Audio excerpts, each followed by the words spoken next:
Hello, beautiful ones. I have a secret to tell you. It's still Scorpio season. And it's not just Scorpio season, it's also Ophiuchus season, the secret, ancient, mysterious ninth sign of the zodiac, making them a total of 13 that was missing and occulted. Let's tune into what this season meant for you from this excerpt from my Cosmic Year program. And if you want the whole reading along with truly epic embodiment practices and activations, then it's all on sale for only $26. The link is below. Let's dive into the sky. So here we are. The sun is in Scorpio. It's just leaving the head of Scorpio. And as you can see, it is also in the left leg of Ophiuchus. And this is the sacred dance that these two constellations dance and move with together. So Scorpio is below the feet of Ophiuchus. And you can imagine yourself with a scorpion at your feet. Would you be dancing? Would you be dancing with a snake? So this is an incredible show of resilience, of fearlessness, of courage, and the ability to dance with the venom of life, to dance with the sting, with the poison, right?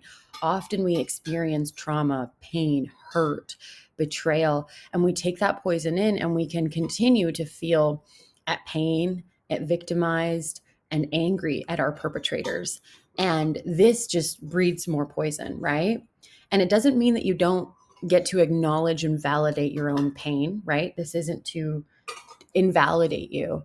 It's actually to teach you that when you dance with it, when you choose to forgive, if you choose to make it art, you choose to move with it, like physically, somatically move that pain, move that anger, move that grief through your body, through dance, music, singing, painting, whatever creative format you have, whether it's running or like whatever somatically feels correct for you. That is a very powerful way to move through any level of healing. And I always say that Ophiuchus season and Scorpio season are when we go into our deepest, darkest depths and we actually get to heal that which we feel is impossible to heal. We get to heal the unhealable, that which feels unfathomable to shift and change.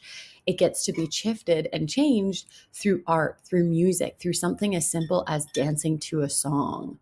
And if you don't resonate to doing that, that's okay. It's about moving your body and it's about alchemically shifting through it and deeply giving, handing over your pain and your trauma to the universe, hand it over to the hands of Ophiuchus and to the body and the stinger of Scorpio to alchemize and transmute.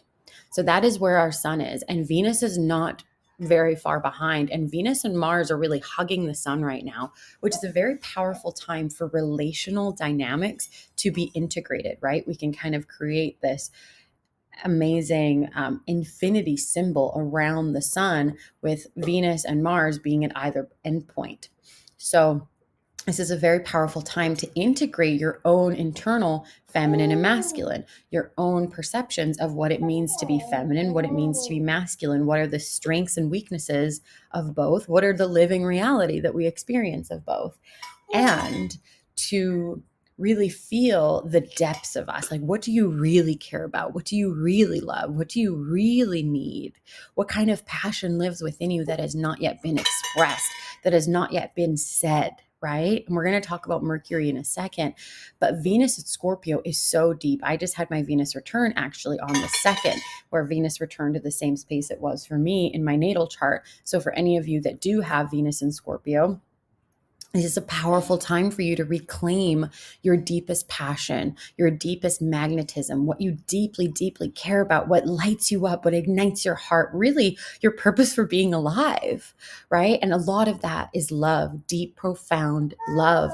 And often what gets in the way of us being able to fully open our hearts, being able to fully passionately create and do what we most want to do and have those relationships that we most want to have, and the passion and the sensuality and everything, right? From friendship to romantic relationships, is to transmute and process our trauma, especially our relational trauma, especially for those of us that have had sexual trauma, so that we can experience pleasure again, right? Through our deepest processing of grief, we access our deepest joy. And it can feel so scary. It feels treacherous. It feels, again, almost undoable. But Ophiuchus and Scorpio are the realm of the dark. They're the underworld of what we often hide Yeah, baby. And don't feel ready or prepared to access. And this very powerful, potent period from really the 23rd of November until the 5th of December, when Scorpio and Ophiuchus are in the sky, it's a powerful time to go in this deep for yourself and to do that healing work, especially to see relational therapists around your relationships to your parents, to your core foundational views of what is the masculine, what is the feminine, what are men, what are women, how do we relate to each other, what is love, how does that look? And if you are, non heterosexual or even non-binary, this can look very different for you, but there is healing to be had for all of us and our own conditioning around what we were told is okay, what isn't okay, and for us to get back to what is ours, what is our own, what is the deepest expression of honesty and truth, because Scorpio demands the truth. It demands the truth from you. And Venus in Scorpio is like, tell me what you want, what you really, really want, what you're passionate about, and let's create it. And then we have Mars here in the right leg of Ophiuchus. And Mars is teaching us to dance and to move with passion and with artistry and with a sense of healing. So you might have been really pursuing your own healing or the healing of others in a new way, or even moving with it, like literally maybe doing dance or ecstatic dance or embodiment practices. I know I have been doing this. Mind you, I've been in this world for several years now where this is really my time where I focus on this form of somatic release and expression.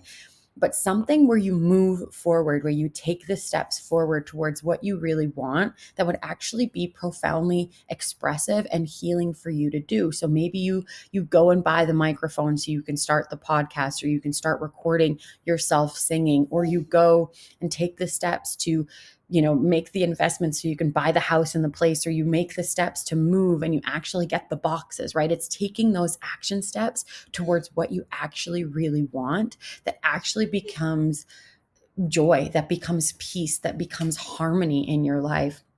And then there's Mercury over in Libra. And so the way that we get to communicate now is incredibly loving. It's incredibly balance filled. And again, if you're doing any sort of talk therapy or in any sort of therapeutic circles where you get to talk and communicate and express, it's a space for everyone to be heard, for everyone's point of view to be listened to, and for everyone to be able to get peace and harmony, whatever their perspective might be, right? Especially if someone doesn't have the same perspectives as you, because maybe you've grown out of those, you can still have honor that they have a different point of view or that they've lived a different life. I keep on thinking constantly how the other person is you. This is something that Yogi Bhajan talked about, even though I don't follow him as a Kundalini student anymore and teacher. When I became a Kundalini yoga teacher, so much of his teachings were so dogmatic and I didn't like them then. And then we found out that he was, an abuser, which is unfortunately very common there. But the thing is like when we recognize that there is abuse in yoga, in spiritual circles, in any structure and system of power where people can have power and control over others, we get to recognize that we also can have healing there.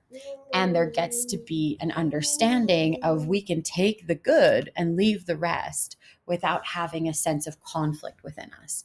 So one of the things, for example, that Yogi Bhajan used to say is the other person is you. It was one of the sutras of the Aquarian age, how we move through these particular times on the planet. And the other person is you reminds me, especially with astrology, if you were literally born to that family at that time with that astrology chart, you would be that person, right? That would be you. Like if you were born at that exact time to that family, into that living situation, you would, and you had all the experiences that that person have, you would be that person, right? Another person would be you if they were born with your astrology chart to your family and your place in the world with your cultural conditioning. And this is such a profound way to understand others with compassion, right? That is what Mercury in Libra is for, is we can't create world peace through dominating others, through needing to be right, through pushing our own agendas onto other people. We create world peace through love, respect, harmony. Baby, come here, Babal. Come here. There you go. He just wants to have some milk. There you go, Pepe.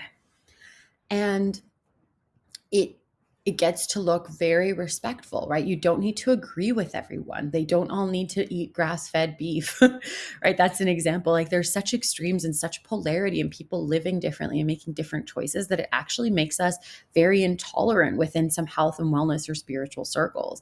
And I'm just inviting everybody, not saying that you do this, but to really check your own bias, check your own judgments, and see if during this time you can have some more grace and some more space for people to be different from you, and also for your own differences within yourself, for your own living contradictions, for the things that you say, but then you maybe do something else, or for the things that you used to do and now you feel differently. Allow for that evolution, allow for that level of difference, allow for yourself to be a complex human being because you are, and be really deeply with the depths of you.